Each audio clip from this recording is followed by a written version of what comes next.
going to take a look at some of the different gas piston AR-15s out there. What we got here is a Ruger, the SR556. We've got a SWAT model of the SIG 556, and then over on the left we've got an Lwrc. So it's three different models of pretty popular gas piston types of ARs. I'll kind of introduce them each, and then we're going to dig into them. Start with the Lwrc. Very well made, very popular, solid, well built. I'm going to go ahead and pop the lower off of it. Make it a little easier to show it in a moment here. The lower receivers are, for all practical purposes, going to be identical on each of these. The gas system is completely in the upper receiver, so we're going to ignore the lower receivers for this video. So this is the Lwrc. We'll take a closer look at that.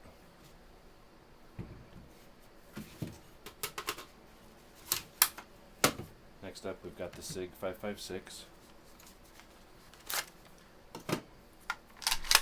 This one's the most unique out of the three we're going to take a look at here, but it still breaks down similar to a typical AR.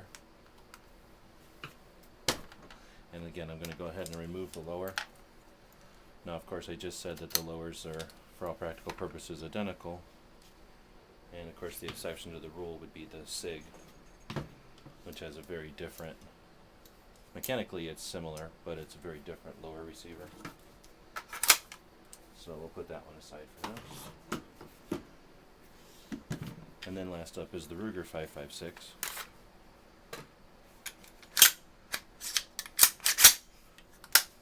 And we'll do the same thing. Pop its lower receiver off.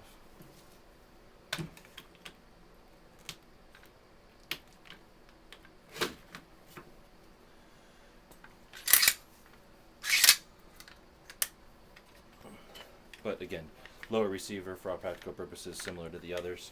We're going to be taking a look at the uppers.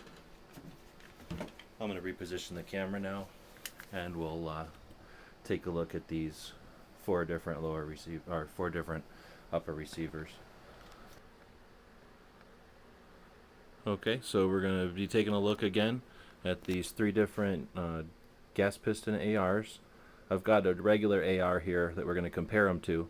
And then we've got the, looking at it from a weird angle here, we've got the Lwrc, we got the Ruger, and we got the SIG. We've got their lowers over there, but we're really going to be concentrating on their uppers.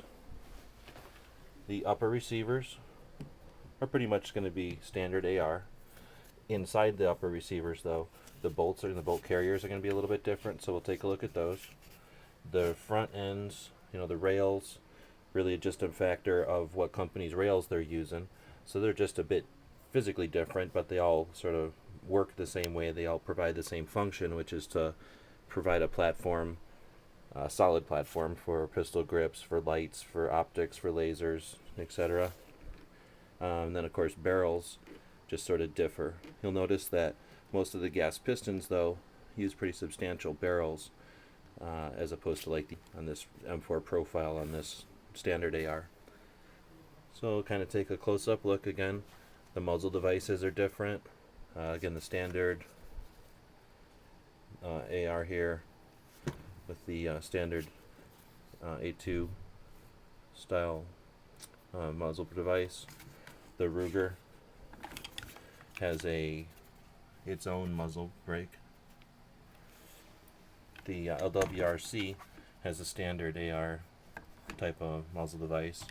The Ruger has the Mini 14 style, and then the SIG SWAT model has this one that's set up for the sound suppressors.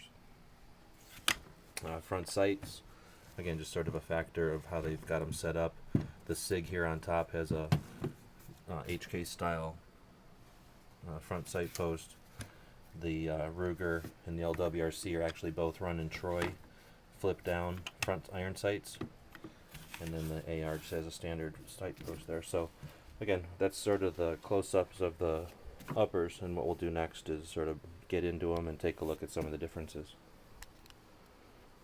Now I'm going to start off with saying I'm not an expert on all of these and don't claim to be, but I'm familiar with them, and I think I can hopefully do a pretty good job of explaining some of the features of these. I'm actually going to take the camera off the tripod again because it's kind of a neat another angle here to take a look at. Okay, so now we're looking at this straight down view of them. You can see these three all have the brass deflector, where this one doesn't. All these three have the forward assist. The SIG doesn't bother with that. Different rails, different rail systems, handguards.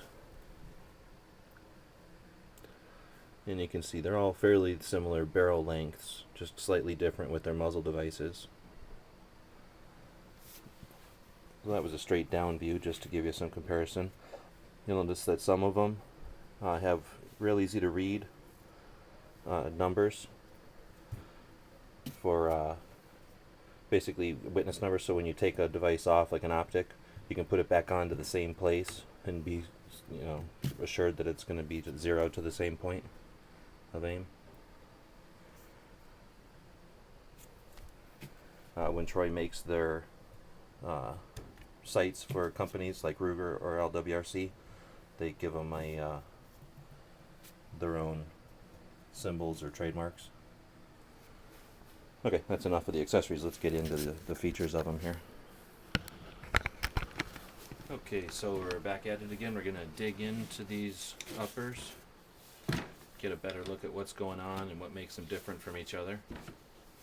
And I'm going to start out with the old-fashioned. So that's the original style. And I'm going to need to pull back on this delta ring, and that is going to allow me to pull the handguards off. You can see I'm pulling down on a spring under there, and that allows these to come up from being retained, and it's going to give us a pretty good view of the gas system on a typical AR. So we've got the cartridge back here. Let me show you the bolt too, since we're in here. So we've got a charging handle which operates freely of the bolt. Charging handle is mostly there to pull the bolt back. Now you see when the bolt carrier comes back, that's why we need an extension. That's why we need a receiver extension, a place for this to go. That's why there's a tube at the back end of an AR. Anyhow, we're going to pull this bolt carrier out. What we're looking at then is the bolt is this shape, is this piece. The bolt carrier is the thing that the bolt fits into. It's the thing that travels back and forth in the upper receiver. So I just pulled it out so you can see where it would normally be. It's normally going to come forward, strip around off the magazine, push it into the chamber. So now we've got our round in the chamber. When the hammer hits, the primer ignites the gunpowder starts to burn, the expanding gases propel the bullet out of the cartridge and down the barrel. Once it passes this area, there's a hole in the barrel, and that's in the gas block as well, and it's going to allow the gas pressure to come up and through this tube. This tube matches up with the key at the top of the bolt carrier, and the burst of gas is going to push this bolt carrier back. That is going to pull the case out, throw it out the ejection port. And once it reaches all the way back, the spring in the buffer tube is going to push it forward again, and as it goes forward, it strips the next round onto the magazine, and we're back to the beginning. So that process is called direct impingement. In other words, the gas comes out, up, back, and directly hits the bolt, I guess is where the direct part comes from. Again, I'm not an expert, but that's in a nutshell how these work.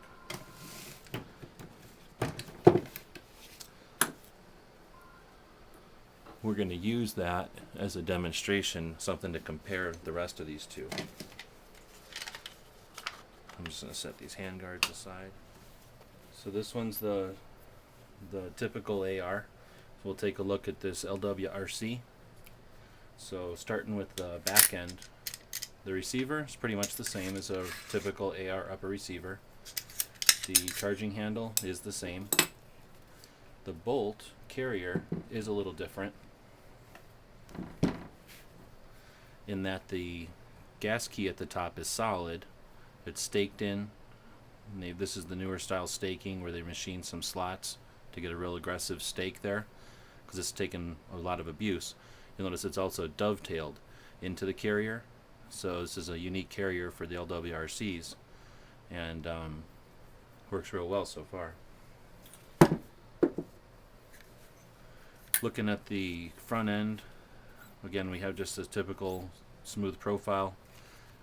To get at the gas system, to take a look at it, you can unscrew these two screws, and that will allow the top to shift off of being locked in there. You can see these 6 posts that lock into these shapes, so it can lock in there nice and secure.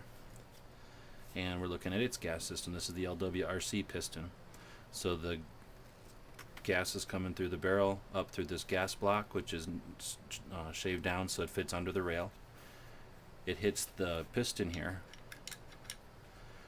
and you're not getting a lot of effect there, but if we look in here, I'm not sure if it's going to show up well on the video, but you can see the piston coming in where it would interact with the what would be the gas key normally, and then that pushes the bolt into operation. So that's the Lwrc. Very solid system. They make their own rails and everything. Next we'll take a look at the Lwrc 5.56, and it's definitely the unique one of this group. Its bolt carrier and bolt are a little different. To take it apart, you push down here, you pull the charging handle out, which allows the bolt and bolt carrier to slide right out. Kind of a lot like an AK's bolt, but not exactly the same, of course. Definitely not AR-like, though. To get its rails apart, once it's removed from the bottom section, there's no pin here, so it's able to move. And this post is a guide up front, so once it's able to shift backwards, there's these 2, 4, 6, 8, 10, 12 slots, and then you can bring the lower handguard down off of these 12 pegs. So it's a pretty secure locking system there in the top side. And now we're looking at its gas system. Pretty easy to see, pretty easy to get to. Of course, the barrel, the gas would go up and go back, so a little easier to take this one apart as well. We just simply push down the detent. Well, first off, we just turn this, and most of it's going to come right out. Oops. So that's its piston, and you can see the spring that keeps the piston forward until the gas blows it back to operate the action. And then if you want to remove this whole sleeve, you can pull this down and give it a turn, and now that comes right out as well. So very easy to maintain, very easy to clean, very easy to repair. Just uses this lug that's going to fit into a channel in the receiver there. The detent gets pushed in, rotated into position, and again you're back to having its tube back in place.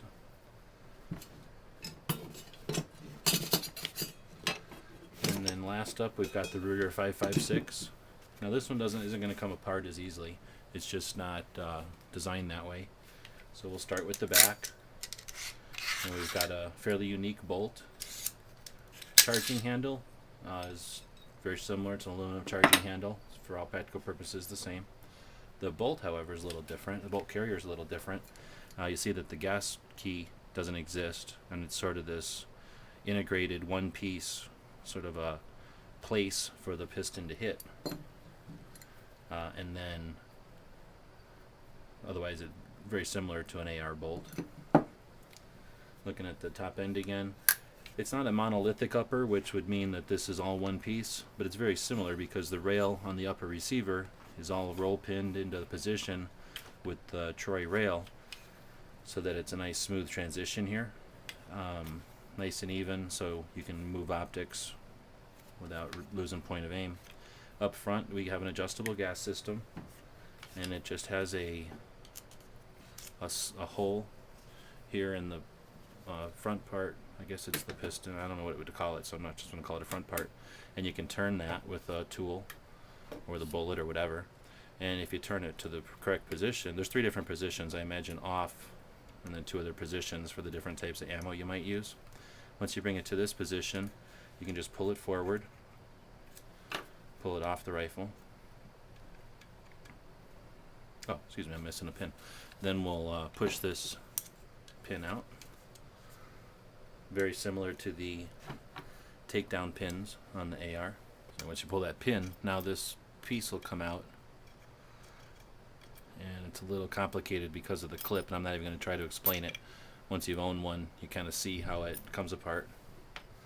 So this is the adjustment key. I'm not really sure. I'd have to look at its part manual to see what they call this, but I'm going to call it a key. And you can see the different size holes: off, large, medium, and small. And those correlate to the numbers here. So this little spring piece of metal fits in with this. Like I say, you use a bullet or a tool on this larger hole to adjust your gas system to whatever use you might be using the rifle for. And then there's an operating rod in here. And if we take a look up here, we can see that operating rod. And if I take a screwdriver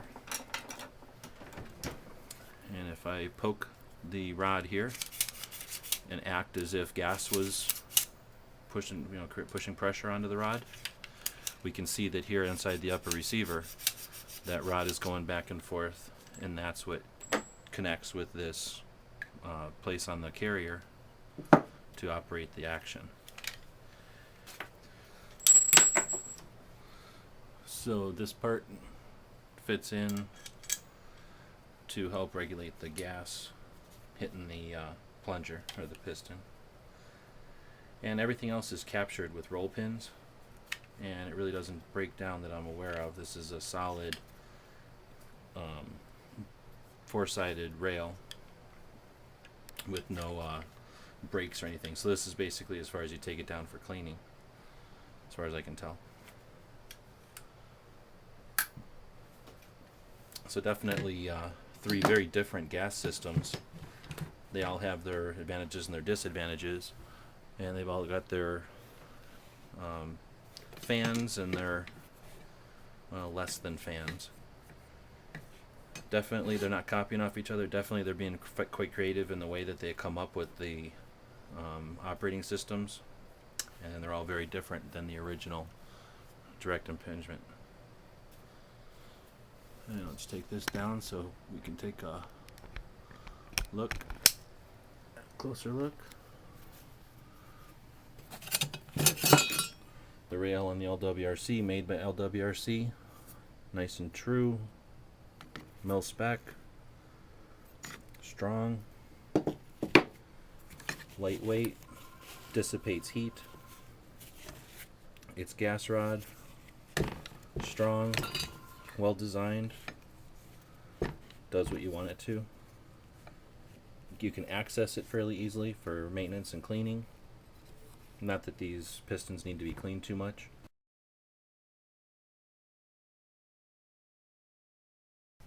With the SIG 5.56, again a pretty substantial rail system, totally proprietary.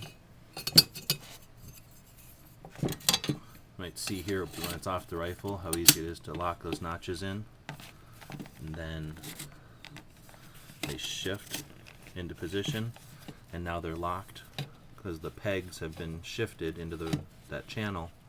There's no way that rail's coming apart. It's held up here and back here, so it's pretty secure to the frame of the rifle. Its gas system is substantial very large gas piston, very much, not exactly like an AK of course, but very much sturdy and, you know, substantial like an AK. It adds to the weight for sure, but it also adds to reliability. Its bolt carrier and bolt, again, very AK-like. Obviously not a direct copy of an AK in any means, but more elements of this look like an AK than, for example, this Ruger, which looks a lot more like an M4.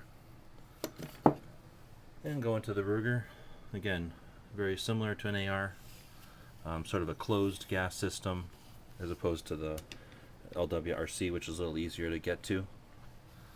And again, in a unique sort of carrier. I'll mention too that on these two carriers, Lwrc and the Ruger, that the back ends are beefed up a bit. What I mean by that, we'll grab this carrier from the standard AR, and this standard AR is a completely smooth shaft back here, where on both the Lwrc and the Ruger it's built up, and that's because it's getting hit at a different angle here. It's not coming straight back so much, and so that it doesn't move, I'm exaggerating it, but so it doesn't move in this direction, it's built up so that it fills the inside diameter of the receiver extensions. So as they move through the receiver extension tube, this back end is raised a bit to fill it. Now on the Lwrc, they've created some scallops to reduce weight. So even though they've added more material to increase the diameter, they've reduced, or at least reduced some of the weight from that buildup. Again, the dovetail here, where the black gas key and the stainless bolt carrier connect, compared to this standard, which is a smooth line here because it's not dovetailed. This one, the Lwrc, is shifted into position this way, where this one is just bolted down. And you can see a big difference in the staking. This is just sort of staked. This one is very well staked, and this one doesn't need to be staked because it's all one piece of metal. So hopefully this was interesting, and people that are interested in these kind of systems, hopefully give them a closer look. As far as shooting them, we don't get a chance to shoot them here, but we'll definitely get a chance to shoot them whenever we can.